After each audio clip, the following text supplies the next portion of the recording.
Guys, kenalin nih ya. Ini adalah daily driver Android gue saat ini setelah... bentar. Salah. Bukan. Nah, yang ini. Bentuknya mirip soalnya. Setelah tadinya itu pakai Samsung Galaxy Z Fold 3 ini dan juga Samsung Galaxy S21 Ultra. Alasannya jelas karena ya ini nih yang gue butuhin selama ini. S Pen, guys. Tapi ya nggak cuma S Pen-nya aja sih. Sini deh. Gue ceritain pengalaman gue selama pakai Samsung Galaxy S22 Ultra ini.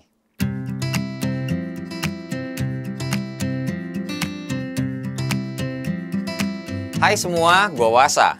Oke, lanjut yang tadi dulu ya. Sama-sama kita tahu kan kalau S21 Ultra sama Z Fold 3 ini tuh bisa menggunakan S Pen. Cuma emang selama ini tuh sering gue tinggal karena nggak attach langsung nempel sama handphonenya. Semuanya itu serba terpisah. Kalau mau dipakai barengan bisa dipakein casingnya, tapi ya pastinya lebih bulky dan gegara ada S Pen-nya jadi lebih lebar kan. Sekarang udah muncul juga penerus Samsung Galaxy Note 20 Ultra ini yang dinamain atau dimasukinnya ke seri S. Bukan hal yang salah sebenarnya menurut gue. Cuma perkara adaptasi aja sih penyebutannya, bukan lagi Note series. Apalagi kalau buat Samsung jadinya tuh ya bagus. Nggak 3 kali launching dalam 1 tahun untuk flagshipnya. Kalau dulu kan ada launching S series, terus Note series, kemudian yang baru adalah Foldable series. Nah, kali ini jadinya ringkas, 2 aja, cukup S series sama Foldable series. Nah, buat penggunaan S Pen-nya ini sebenarnya nggak jauh beda sih sama versi terdahulunya buat fitur-fiturnya. Tapi Samsung tuh mengimprove latency-nya aja, sekarang tuh lebih singkat lagi, cuma 2,8 milisecond. Tapi ya jujur kalau kasat mata aja sih, kalau dibanding-bandingin sebelah-sebelahan ini ya, nulisnya tuh sama Note 20 Ultra, hampir nggak bisa ngebedain sih mata gua ngelihatnya. Udah sama-sama bagus dan akurat juga. Tapi balik lagi, latency S Pen di S22 Ultra ini emang kerasa lebih smooth. Penggunaan S Pen-nya sehari-hari buat gue pribadi paling kepakainya buat ngedit-ngedit foto, narik garis-garis editing itu jadi lebih presisi, buat bikin tanda tangan, buat nge-crop gambar juga yang seperlunya aja, dan buat foto selfie sambil remote-remotan. Cuma keluhan gue masih sama kayak yang dulu. Posisi S Pen-nya itu ada di sebelah kiri. Kalau yang di Note 10 dulu ya, itu tuh sebelah kanan dan gue ngerasa lebih bener. Soalnya gue itu nggak kidal. Udah, itu aja sih yang gue rasain soal enaknya ada S Pen di Samsung ini. Dan mau nggak mau sebenarnya tuh udah kayak kejebak gitu loh dengan kebiasaan adanya S Pen. Makanya teman-teman enggak nggak sih kalau handphone Samsung kayak S21 Ultra dan Z Fold 3 ini tuh tahu-tahu jadi ada fitur bisa yang pakai S Pen-nya. Ya karena emang seenak itu guys pakai S Pen. Ntar kalau misalkan teman-teman ada rezeki bolehlah nyobain handphone Samsung yang support S Pen-nya juga. Amin. Lanjut lagi ya, sebelum bahas performanya, gue nggak bakal banyak bahas soal desain. Soalnya tuh ini udah aman dan keren banget menurut gue. Desainnya tuh mengkotak begini udah paling bener, karena ya udah menjadi ciri khas sebuah Galaxy Note series. Dan S22 Ultra maksudnya, astagfirullah. Pokoknya maklumin aja guys, masih perlu adaptasi soal penyebutannya. Resolusi layarnya 2K, panelnya pastinya Dynamic AMOLED 2X 120Hz refresh rate-nya. Kasta paling tinggi untuk semua handphone yang punya layar AMOLED saat ini. Teman-teman masih komplainin layar sebagus ini, mending bikin sendiri. Finishing belakangnya matte dengan kamera yang masing-masing lensanya itu ya udah tanpa adanya frame sekelompoknya. Dan sekarang kita bahas performanya. Soal speknya kan ini pakai Snapdragon 8 Gen 1. Sebenarnya ya sempat penasaran juga sih gue kenapa nggak yang Exynos 2200 masuk ke Indo sini. Soalnya itu kolaborasi sama AMD. Tapi setelah gue ada ngobrol sama Mas Dedi Irfan Jagat Review, serta baca-baca juga beritanya, ternyata si Exynos ini tuh emang hasil pemakaian in real life masih belum sempurna banget kenanya. Makanya tetap bagus dan ya pokoknya si Exynos itu masih di bawahnya Snapdragon 8 Gen 1. Intinya tuh prosesor yang dibawa sama Samsung di S22 series ini yang masuk ke Indonesia menurut gue tuh udah bener. Nah sedikit saran aja buat teman-teman yang emang masih getol banget koar-koar maunya Exynos 2200, di Tokopedia atau di e-commerce lain di Shopee juga mungkin ada, banyak kok yang jual guys. Jadi daripada koar-koar, kenapa nggak masukin Exynos aja sih? Kenapa pakai yang masuk sini Snapdragon sih? Mending teman-teman buktiin aja sendiri dengan jajan yang unit Exynos-nya. Jadi lebih simpel dan lebih berkelas aja gitu loh ketimbang koar-koar di sosmed doang. Cuma sebagai catatan, kalau teman-teman beli itu ya garansinya bukan garansi resmi Indonesia ya. Oke? Enjoy. Snapdragon 8 Gen 1 di Samsung Galaxy S22 Ultra ini menurut gue tuh berhasil dijinakin sih sama Samsung. Masalahnya dari beberapa video yang gue tonton juga soal performa chipset ini di device lain ya, si Snapdragon 8 Gen 1, itu sama-sama aja soal masalah panasnya dengan Snapdragon 888. Nah, tapi sepanjang gue pakai Samsung Galaxy S22 Ultra ini ya nggak ada panas-panas berarti. Cuma curiga gue sih si Samsung ini sepertinya menurunkan clock speednya atau ngebatasin performa chipsetnya ini dengan tujuannya tuh lebih efisien dalam penggunaan dayanya.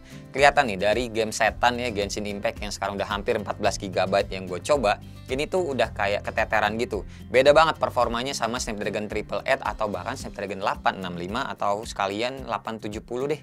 Sepanjang main game ini kalau ketemu musuh itu agak-agak ada bayang-bayang patah gitu sih, yang mana seharusnya itu nggak kejadian di Snapdragon 8 Gen 1. Mainin di 60 fps berasa sering turun juga FPS-nya.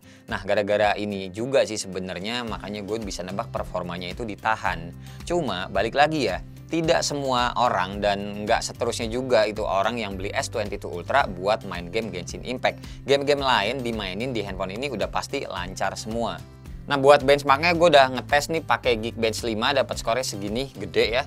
Terus Antutu 9 dapat skornya 917 ribuan dan sempet juga sih ngeliat skornya tuh ada yang nyampe sejutaan, tapi itu ya beda RAM ya. Itu yang 12 GB dan 512 GB ROM-nya. Kalau unit yang gue pegang ini RAM-nya yang 8 GB, internal storage-nya 128 GB. Dan ini tuh RAM-nya bisa di-extend sampai 16 GB lewat RAM Plus. Tapi storage-nya nggak bisa di-extend karena slot SIM card-nya ini cuma bisa nampung 2 nano SIM card aja.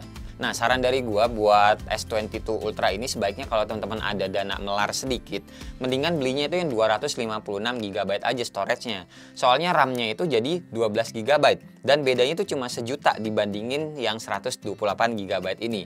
Nambah sejuta, kita dapat RAM-nya lebih gede 4 GB dan storage-nya juga 2 kali lipat. Jadi lebih worth it sih kalau menurut gue ya. Terus soal baterainya juga nih, sekarang jadi 5000 mAh. Lebih gede 500 dibanding Note 20 Ultra ini. Dan ya ini menurut gue udah bener. Makanya kalau ngelihat dari depan mungkin layarnya itu emang mirip-mirip sama Note 20 Ultra, tapi tebelnya beda sedikit. Ngecasnya itu sanggup sampai 45 watt kalau yang sekarang. Walau secara angka ya sedikit kalah ya sama yang 65 watt bahkan 120 watt. At least ini udah menjadi lebih bagus daripada brand sebelah yang harganya puluhan juta ngecasnya masih 20 watt aja. Paham kan ya maksudnya ya? Setidaknya ya ini gue yakin angka 45 watt ini tuh udah diperhitungkan sama Samsung matang-matang. Khususnya untuk menjaga kesehatan perangkat dalam pemakaian jangka panjang. Gue ngecas sehari-hari ada 2 kepala charger yang biasa gue pakai yaitu Epic 45 watt dan yang Vivan 120 watt ini. Tenang, yang 120 watt ini masuknya tetap 45 watt kok sesuai skill si handphonenya. Kabelnya gue pakai yang PD 100 watt punyanya Epic, muncul lingkaran berwarna biru dan tulisan fast charging 2.0. Buat durasi ngecasnya gue ngetes dari 3% sampai full makan waktu sejam 7 menit. Cepet lah ya buat baterai 5000 mAh. Terus buat SOT-nya dengan pemakaian atau habit gue biasanya hampir 6 jam. Oke, sekarang kita lanjut bahas kameranya. Lensa depannya ini gede, 40 megapiksel. Terus lensa belakangnya nih kelihatannya kayak ada 5 lensanya ya. Padahal ini aslinya tuh yang satu cuma sensor-sensor aja kayak infrared dan yang lainnya satu lagi gue nggak tahu namanya apa sih ini. Sisanya ya lensanya ini cuma ada 4 yaitu lensa utamanya 108 megapiksel, terus ultra wide 12 megapiksel, terus periskop atau lensa telefotonya ini 10 kali optical zoom 10 megapiksel dan yang terakhir optical zoom juga tapi cuma 3 kali yaitu 10 megapiksel. Kemampuan ngerekam videonya udah flagship banget lah. Kamera belakang ini bisa nyampe 8K 24 fps dan kamera depannya bisa 4K 60 fps. Buat kualitasnya udahlah sebenarnya teman-teman nggak usah ditanya lagi bagus atau enggak. Udah pasti bagus dan banyak juga orang yang suka sama hasilnya. Belum lagi buat Instagram story juga ini bisa mulus hasilnya karena sekarang tuh Samsung udah bisa in apps gitu loh. Kameranya ya maksudnya. Terus buat ngeliat hasilnya kayak gimana Instagram story-nya makanya follow aja Instagram gue ya karena sehari-hari ya gue pakai handphone ini. Yang gue notice sih, ini tuh foto malamnya dari S22 Ultra sekarang tuh lebih baik. Detailnya makin dapat dengan noise yang semakin minim. Nggak lebay kok pokoknya dan tetap bagus kita ngelihatnya. Agak-agak useless juga sebenarnya kalau teman-teman tuh ngeraguin hasil kamera S22 Ultra ini. Walau diadu sama handphone lain tetap aja banyak yang lebih suka sama hasilnya ini. Jadi bukan sekedar bagusan mana nih handphone X atau handphone Y berbanding sama S22 Ultra kalau diadu gitu ya. Apalagi masih jarang juga kan handphone zaman sekarang yang punya optical zoom itu sampai 2 lensa. Biasanya itu cuma 1 lensa dan sisanya tuh digital zoom.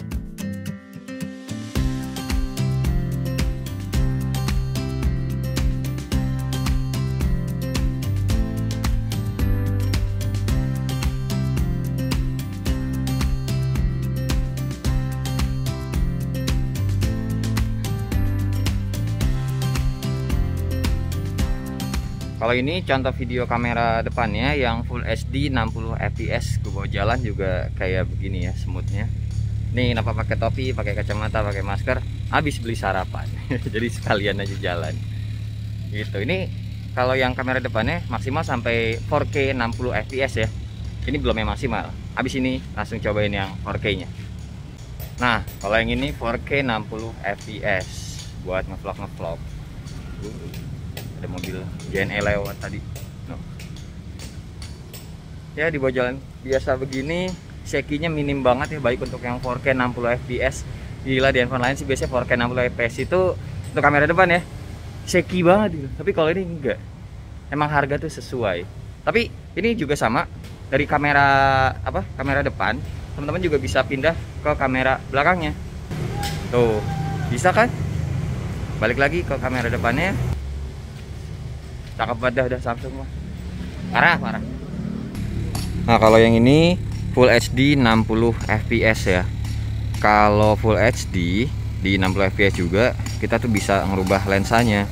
Ini lensa normal, pindah ke ultra wide, balik lagi ke normal, ke 3 kali optikal ya, dan ke 10 kali gitu. Balik lagi ke 1. Terus ini juga bisa kita flip ke kamera depannya. Hai. Tuh, gitu jadinya. Ya. Sekarang lanjut lagi yang ini, yang 4K 60 fps-nya. Ini kita pindahin dulu ke kamera belakangnya lagi. Nah, ini yang 4K-nya. Bawa jalan juga 4K 60 fps ya. Dan ini kalau 4K 60 fps nggak bisa diubah-ubah lagi sih lensanya. Jadi udah stay satu atau lensa utamanya aja. Cuma tetap masih bisa dibalik ke kamera depan. Tuh, ya kan? Tetap bisa dibalik-balik. Jadi kalau ngevlog pakai handphone ini emang enak banget sih. Balik lagi ke lensa belakang. Widih. Ini videonya nanti ya, coming soon. Belakangnya ada mobil mahal tuh. Nah, kalau ini udah yang paling ultimate-nya, yaitu adalah 8K 24 fps, yang mana pastinya jarang banget dipakai sih untuk resolusi ini. Dan ini kelihatan dari previewnya juga tidak sesmooth yang 60 fps, baik yang 1080p ataupun yang 4K tadi ya. Ya ginilah, 8K 24 fps. Sip. Terus juga ada satu lagi nih aplikasi yang namanya Expert RAW yang cuma bisa di-download di Galaxy Store. Buat teman-teman yang suka ngedit-ngedit foto pasti senang banget sama aplikasi yang satu ini. Soalnya hasilnya itu lebih natural dan file size-nya gede banget. Jauh banget bedanya sama yang standarnya untuk ukuran megabyte-nya. Jadi kalau diedit-edit harusnya lebih enak emang. Kesimpulannya, handphone ini tuh kalau nggak bagus, intinya ya udahlah nggak akan gue jadiin daily driver. Dan kalau teman-teman ngelihat juga reviewer lainnya, baik yang di dalam ataupun di luar negeri, juga banyak yang kesehariannya ngejadiin handphone ini S22 Ultra buat handphone utama mereka. Jadi ya harusnya udah kejawab sendiri ya sebagus apa handphone ini. Oke guys, dah ya paling segini aja video cerita gue, video review gue untuk Samsung Galaxy S22 Ultra ini.